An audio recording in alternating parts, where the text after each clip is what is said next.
Hi, my name is Deacon Hayes, founder of Well Kept Wallet, and today we're going to talk about 6 ways to invest $1,000.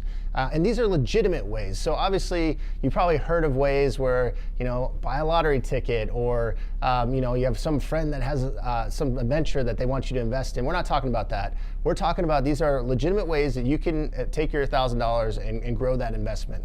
So the first way that I want to talk about is real estate. So the old school way, the traditional way of investing in real estate is you'd have to go get some capital. So let's say you have to get the down payment, 10, 20% to put down. So if we're talking about a $200,000 piece of property, you're looking at $10,000, $20,000, $40,000 just to get started, right?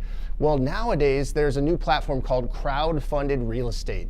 And there's multiple companies out there where you can actually invest in real estate with as little as $500. So, and many of them, $1,000 is the minimum. So the cool thing is, instead of you having to go out and get the down payment, you could just invest in one of these platforms. Somebody else manages the process for you. So you don't have to be a landlord. You don't have to worry about collecting rent checks. You don't have to worry about tenants. They do all of that stuff. All you're doing is investing your $1,000. So that's the first way, real estate. The second way, and this is also one of the more traditional ways, is going to be the stock market. And back in the day, you would look for blue chip stocks, things that you recognize like Coca-Cola or Procter & Gamble, those type of things, and you would invest in those.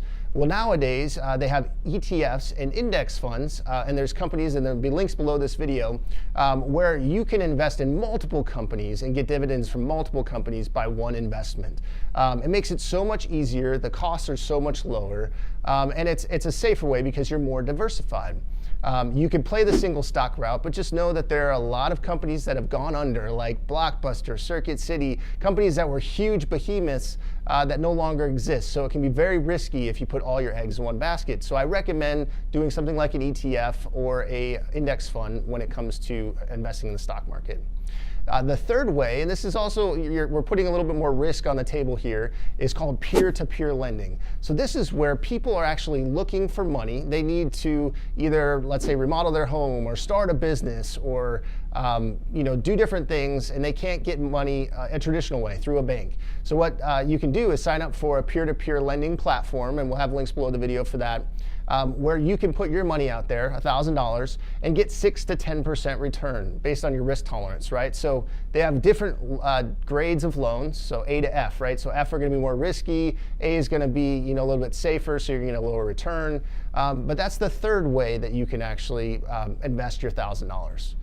The fourth way to invest $1,000, this is one of my favorite ways, because this is one that I did, is to start a blog. So a blog is simply a website where you have content that you're putting up on a regular basis about a given subject, right? So ours is Well Kept Wallet. We help people save money, make money, and pay off debt.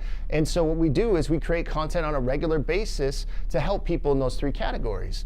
And so it cost me far less than $1,000 to start the site. I think my hosting was $4 a month. So you're talking about less than 50 bucks a year to get started.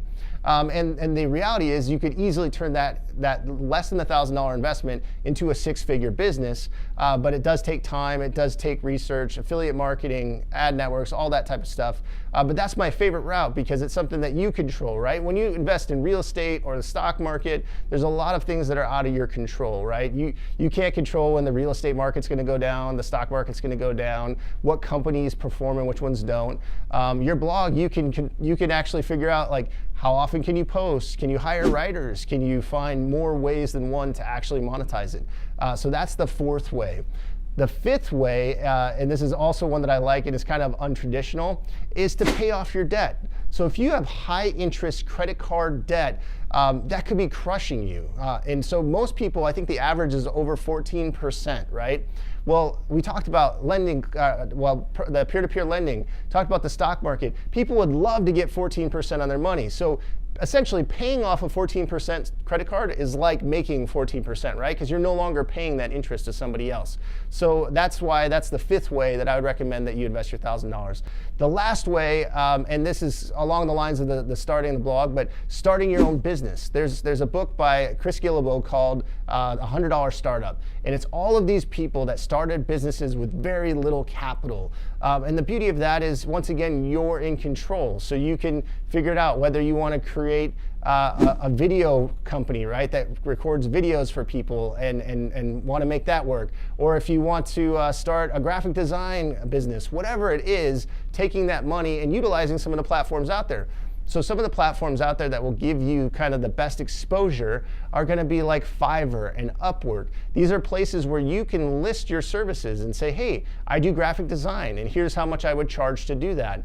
And then you find people that are looking to hire your services. Fiverr is another one where you can do anything for $5.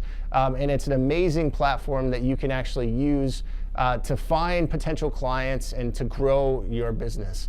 The challenge with it, though, is it is work, right? So we're not talking about passive income here. We're talking about things that take more work but can have more reward in the long run.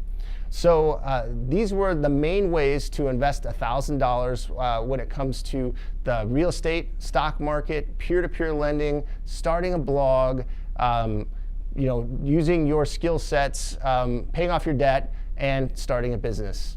I hope you enjoyed this video, and if you did, please subscribe or comment below. I'd love to hear your feedback.